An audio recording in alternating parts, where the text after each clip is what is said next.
এই রাজনীতি তো 54 বছর চলেছে। আল্লাহ তাআলা 5 তারিখ দেশে একটা পরিবর্তনের সুযোগ এনে দিয়েছেন। আল্লাহর কসম, বাংলাদেশের আসমানের ছাদের নিচে এই জমিনের বিছানার উপরে সবচেয়ে বড় মজলুম সংগঠনের নাম বাংলাদেশ জামাত ইসলামী। এক এক করে সম্পূর্ণ মিথ্যা মামলায় 11 জন শীর্ষ নেতাকে ঠান্ডা মাথায় খুন করা হয়েছে। হাজারের উপর সহকর্মীকে দুনিয়া থেকে বিনা বিচারে বিদায় করা হয়েছে। 700-র মতো সহকর্মীকে আয়না করে বন্দী রাখা হয়েছে। তাদের 8 জনের খবর হদিস এখনো জানি না। তাদের মায়েরা জীবন্ত সন্তান কিংবা একটা কবরের অপেক্ষায় আছেন। সন্তান যদি বেঁচে না থাকে কবরটি কোথায়?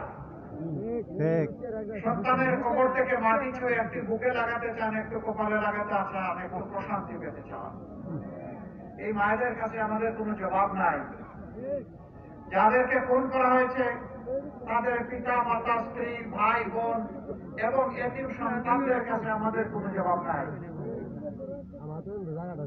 বিশেষ করে 24-এ যাদেরকে ব্রুটালি নির্মম ভাবে খুন করা হয়েছে, সেই 1400-র মতো নারী, শিশু, বৃদ্ধ, আবাল বনিতা, তাদের পরিবারের কাছে আমাদের কোনো জবাব নাই। আমরা ঘুরে ঘুরে তাদের কাছে গিয়েছি, জনে জনে, বাড়ি বাড়ি। আমি তাদের কারো চোখে পানি দেখি নাই, আল্লাহর কসম, আমি তাদের চোখে পানি দেখি নাই। আমি চকচকে রক্তের ফুটা দেখেছি।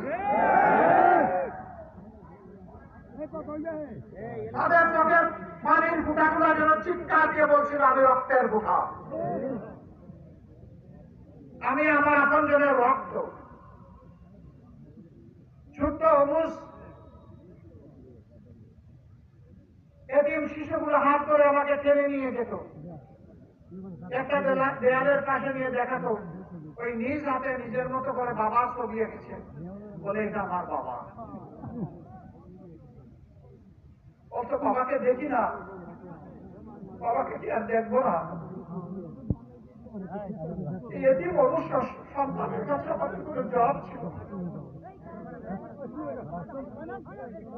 যারা এই কাজ করেছে দুনিয়ায়, তারা তাদের কিছুটা পাওনা পেয়েছে।